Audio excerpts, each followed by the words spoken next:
Hello नमस्कार दोस्तों, कैसे हैं आप लोग। आशा है कि आप लोग अच्छे और स्वस्थ भी होंगे। दोस्तों मैं आज आपको बताऊंगा सिने पुलिस सिनेमा हॉल में लगने जा रहे हैं खेसारी जी के संघर्ष 2 मूवी। क्या है पूरी सच्चाई जानने के लिए हमारे वीडियो के अंत तक बने रहे और हमारे चैनल को सब्सक्राइब करके लाइक कर लीजिए। तो चलिए दोस्तों सिने पुलिस जैसे सिनेमा हॉल में किसी का भी मूवी लगना बड़ी कठिन की बात होती है, और संघर्ष 2 जैसे फिल्म लगने जा रहे हैं सिने पुलिस सिनेमा हॉल में। दोस्तों ये देखिए, आज दूसरा सप्ताह है संघर्ष 2 का, और संघर्ष 2 मूवी सिने पुलिस सिनेमा हॉल में लगने जा रहे हैं दूसरा सप्ताह को। देखिए दोस्तों, इनको सीट मिली गए हैं। और दोस्तों मैं आपको बता दूं कि खेसारी जी ने लाइव आके खुद बोले थे, और कौन कौन से सिनेमा हॉल में लगने जा रहे हैं संघर्ष 2 दूसरा सप्ताह। बने रहे हमारे वीडियो तक।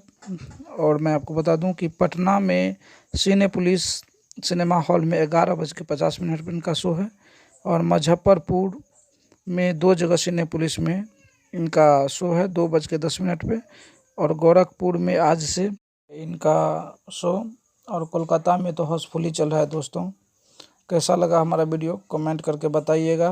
देखने के लिए धन्यवाद। जय हिंद दोस्तों, नमस्कार।